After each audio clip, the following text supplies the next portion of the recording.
This is the book Ghost Ship by Mary Higgins Clark, illustrated by Wendell Miner. Ghost Ship, a Cape Cod story.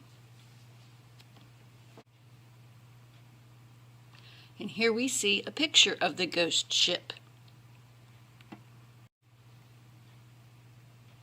Summer had begun, and Thomas was visiting his grandmother, who lived in a very old house in Cape Cod that had once belonged to a sea captain. Sometimes she told him stories about the great sailing ships that had come to Cape Cod many years ago from all over the world. She told him that in the old days, when a storm suddenly began, a ship trying to reach harbor would be driven into the rocks and sandbars, where it would break up and sink. Thomas loved to hear the stories. He wondered about the sea captain who had built this house more than 200 years ago. He wondered if that sea captain had ever lost a ship in a storm.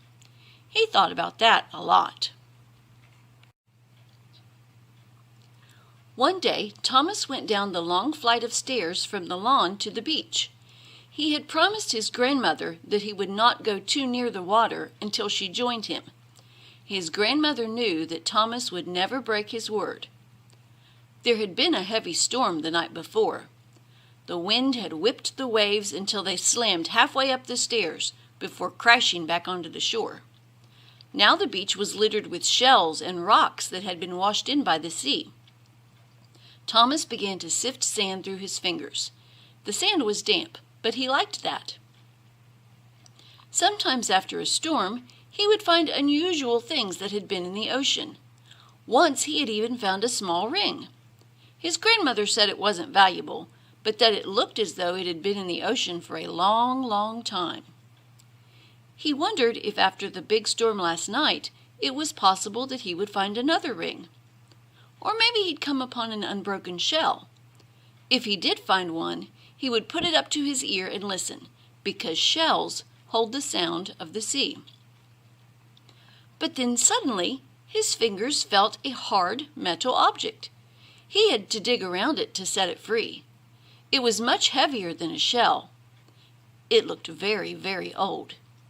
He ran his fingers over it and began to rub the sand and salt from it. But it was like trying to rub cement off a wall. He looked around and reached for a big rock and began to try to scrape the crust off whatever it was he was holding in his hand. And then something magical happened. The minute he managed to get down through the sand and salt, the metal object began to glisten, and the rest of the sand and salt got loose and slid away. "It's a belt buckle," Thomas exclaimed. "It's like the one I wore when I was a pilgrim in the Thanksgiving play at school." "Thou hast found my belt buckle," a polite voice said. "I thank thee kindly. I lost it a very long time ago." Thomas looked up. His eyes widened.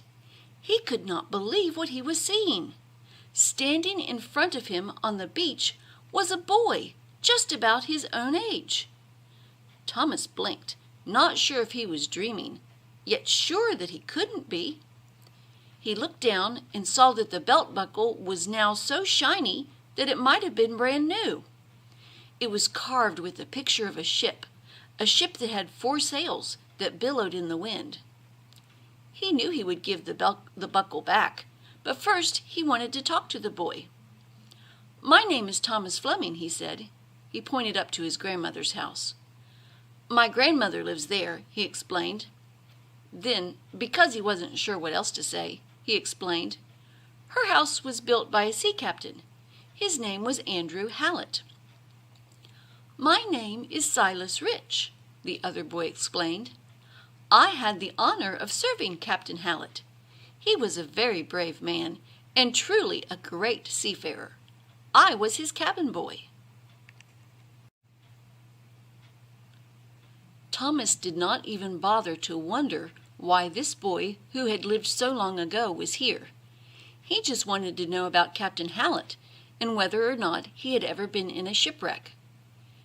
It was late afternoon, and the lighthouse at Chatham could be seen blinking and blinking. Thomas knew it flashed twice every 10 seconds. He pointed to it. When Captain Hallett built this house in 1752, I know there was no lighthouse here, and I know that many ships crashed coming into harbor. Did that ever happen to him?" Silas sighed. He sat down cross-legged beside Thomas in the sand. "It was a disgraceful and shameful event," he said. "I truly dislike to call it to mind, but I can see thou admire the captain, and I think it would please thee to hear the story. Captain Hallett was a very fine seaman, and because of that, some people were very jealous of him.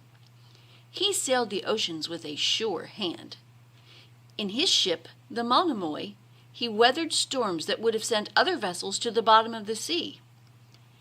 In the year 1761, he had been away for nearly 2 years and was expected home. Word had come from smaller vessels that had met him nearing Boston Harbor that he was on his way. Everyone was in great hope for his safe return.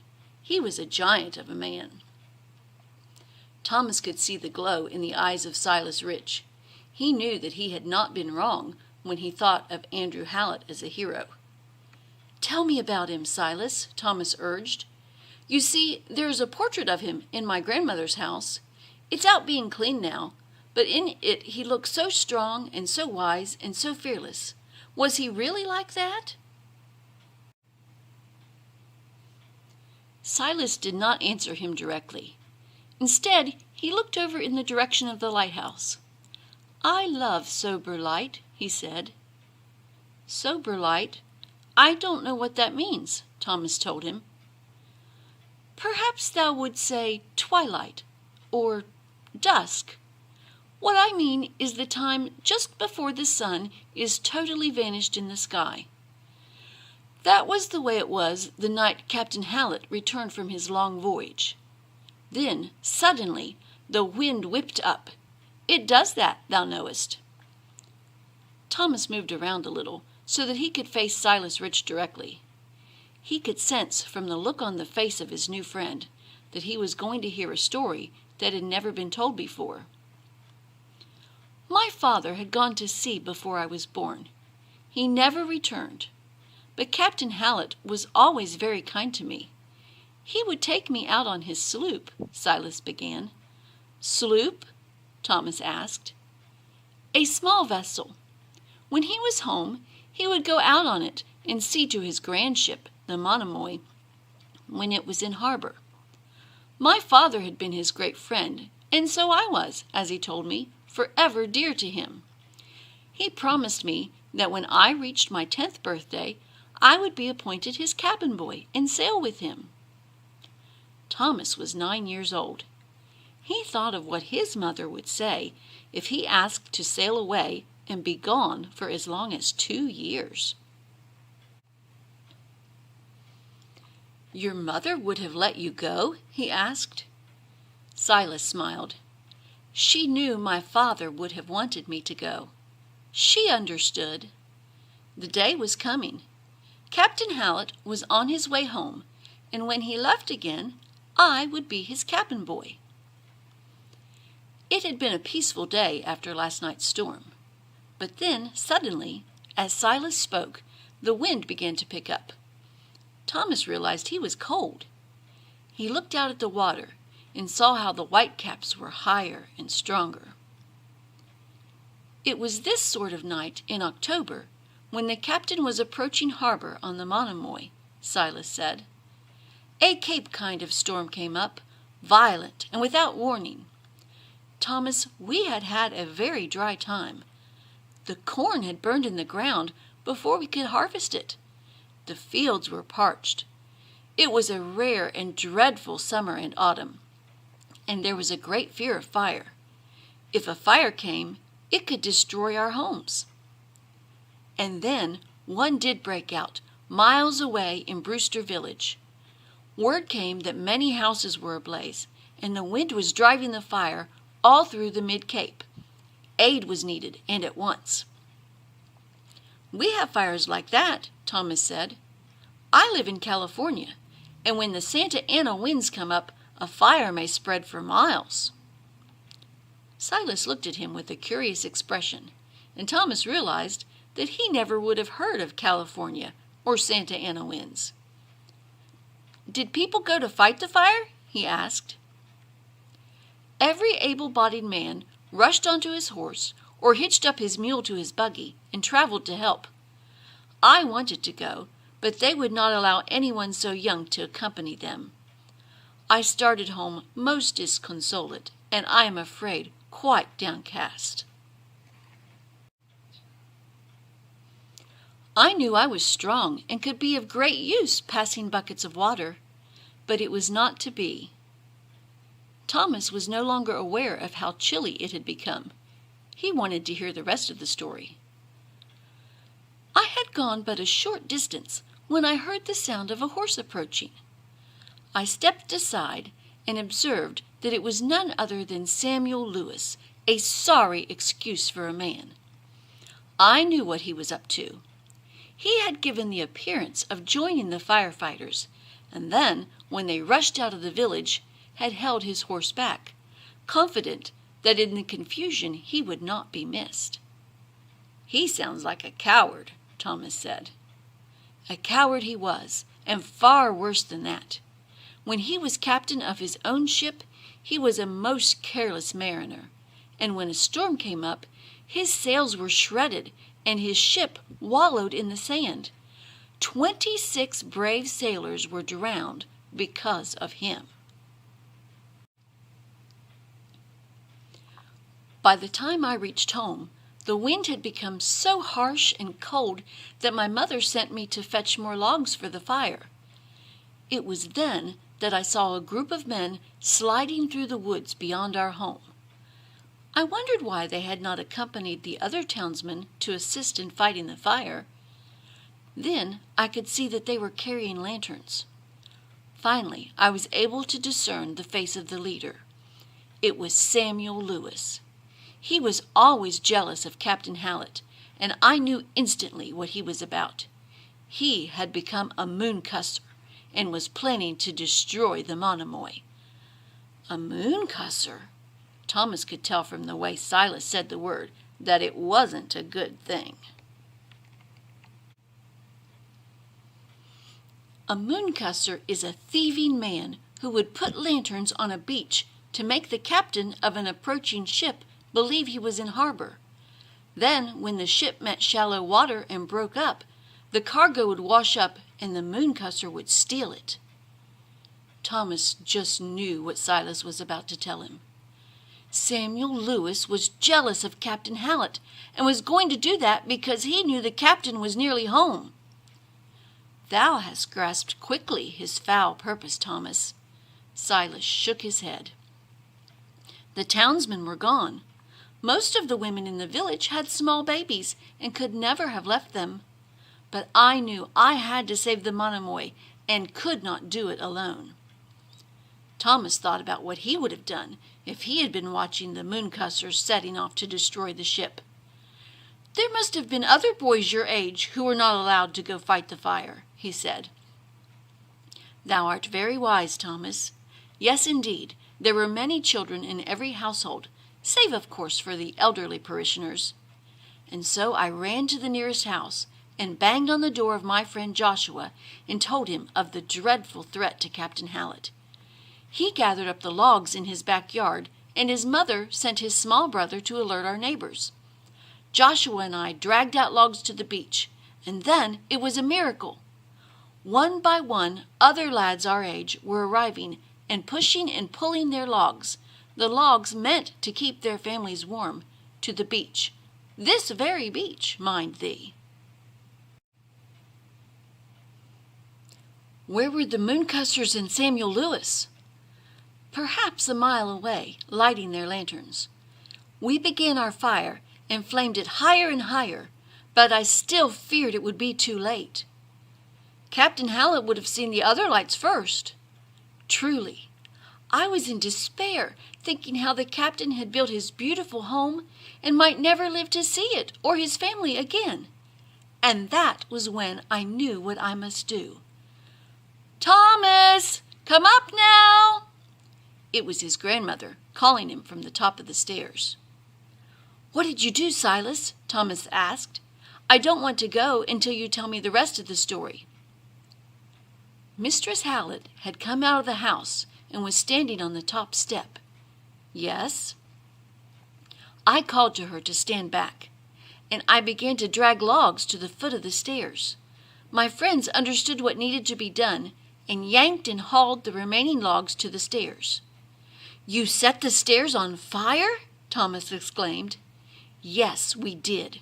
We knew that they would flame high, and if the captain was nearby, he would see the silhouette of his home and know that he was not yet at harbor. Did it work?"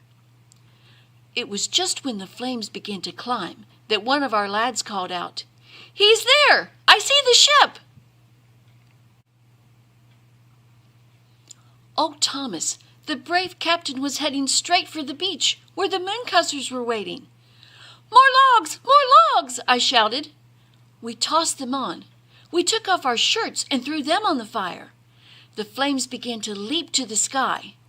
Then, just as it would have been too late, we saw the Monomoy change course. Oh, Thomas, the moment of glory and joy when we could discern that it set itself safely to harbor. And then, like a gift from God, as he passed us in the still blazing fire, the captain dipped his sail to give thanks to us. Later he told me that he could see his home bright sharp against the sky, and knew that the course he was on would have brought him to doom. "Thomas!" his grandmother called again. "I'm coming," he called back. "Oh, Silas, I'm glad I found your belt buckle." The captain gave it to me that night.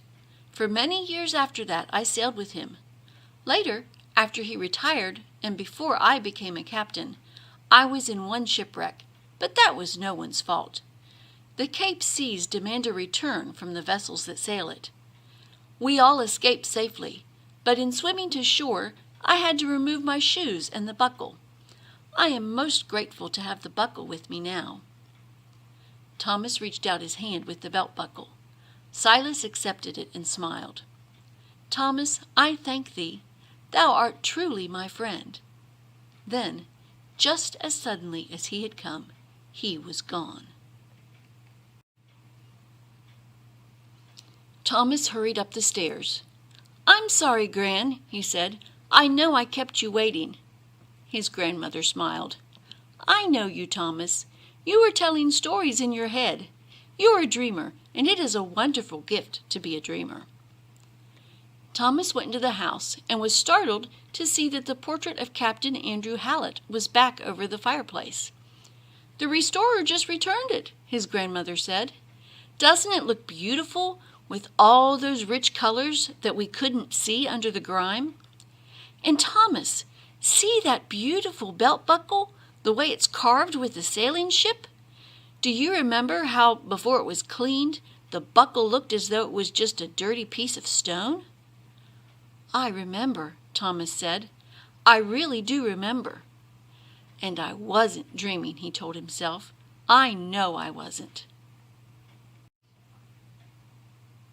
And that's the end of Ghost Ship, a Cape Cod story, written by Mary Higgins Clark and illustrated by Wendell Miner.